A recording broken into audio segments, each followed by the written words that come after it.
Hi favourite families எல்லாருக்குமே வந்து happy new இயருங்க.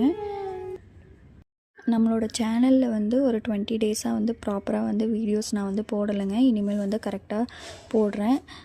இது வந்து நியூ இயர் அன்னைக்கு நைட்டு வந்து ஹஸ்பண்ட் வந்து கொஞ்சம் சாக்லேட்ஸ்லாம் வந்து வாங்கிட்டு வந்திருந்தாங்க. அவர் வர டைமில் வந்து பாப்பா தூங்கிட்டாங்க. அதனால் காலையில் தான் வந்து எடுத்து கொடுத்தோம்.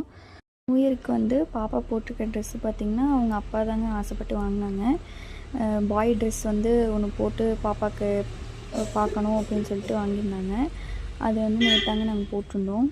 அதுக்கப்புறம் நாங்கள் வந்து பல்லடத்தில் இருக்க அங்காளம்மன் கோயிலுக்கு தாங்க வந்து போயிருந்தோம். அங்கே போய் ஃபஸ்ட்டு எல்லா சாமிக்கும் பூ வச்சு சுற்றி கும்பிட்டு அதுக்கப்புறம் வந்து உள்ளே போய் சாமி கும்பிட்டு வெளியே வந்து கொஞ்ச நேரம் உட்காந்துட்டு இருந்தாங்க. அது வந்து 12 o'clock மேலே போயிருந்தனால பாப்பாவோட ஸ்லீப்பிங் டைமுங்க. அவளுக்கு கொஞ்சம் டயர்ட் ஆகிட்டா.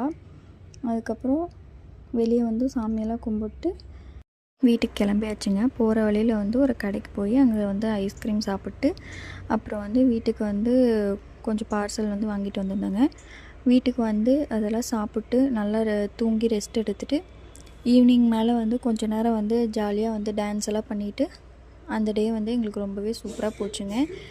இந்த நியூ இயருக்கு நான் வந்து எடுத்துகிட்டு வந்திருக்க தாட் பார்த்திங்கன்னா, everything happens for a good reason. எல்லாம் நன்மைக்கே. இதுதாங்க. வந்து எந்த ஒரு விஷயம் நடந்தாலும் அது ஒரு காரணம் இல்லாமல் கண்டிப்பாக நடக்காதுங்க. எல்லாமே ஒரு நல்லதுக்குன்னு நம்ம எடுத்துக்கணுங்க. அவ்வளோதாங்க இந்த வீடியோ பிடிச்சிருந்தால் மறக்காமல் like, share, comment and subscribe பண்ணுங்கள். தேங்க்ஸ் ஃபார் வாட்சிங்.